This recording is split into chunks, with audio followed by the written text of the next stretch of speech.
First, I'm Margareth Mikaela Lasam. So, currently, I'm working at the Office of Civil Defense as a technical support po.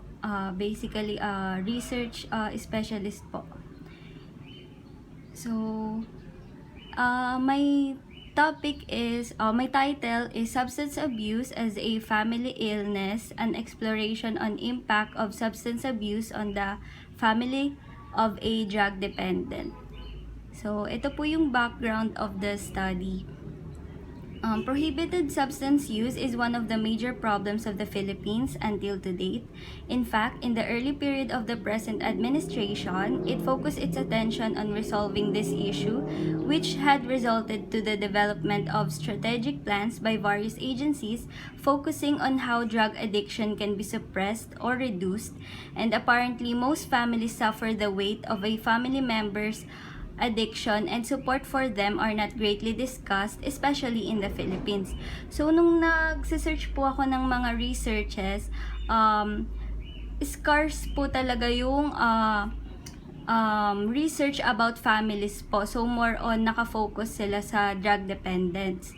So, according to Murray, 2022, drug abuse might result in disruption even to the most peaceful and loving households. Conflict might become normal as family members battle to engage with the person who is abusing the illegal substance. For instance, mistrust might begin to arise since the individual who abuses drugs acts aggressively or commits grave things that affects the family.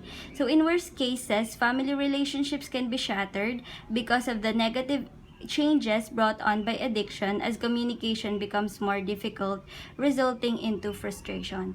So, ito po yung mga literature review na nakuha ko. So, the first study po, the findings suggests that drug addiction is a problem that may have a wide-ranging influence on families. So, nag-propose po sila ng more attention to be paid to the family in creation of mental health programs that they should also be screened by health professionals regarding their psychological needs. Another study po suggests that families with members of with a member who is addicted to illegal substance may experience stress, uncertainty, worry, apathy from the addict, danger to their livelihood, embarrassment, destroyed dignity, isolation, loneliness, lack of support, and other negative emotions. So, next naman po, ang objective of the study is to understand the perspective of family members who live with substance abusers. The researcher sought to explain the family members' perceptions of the impact of substance abuse and their beliefs about the factors that contribute to it, and also to compare the mental health of families with and without profile of substance abusers, and to understand successful mechanisms for risk reduction among family members by implementing concepts from this study into clinical and therapeutic practice. So, for the methodology po, to investigate the mental status of family members with and without drug abusers, the researcher will use a cross-sectional study, and data tools includes demographic profile po, and answering the SCL90R questionnaires. So, ito po ay 90 item self-administered inventory that taps the scales. Ito po yung mga scale nung SCL90.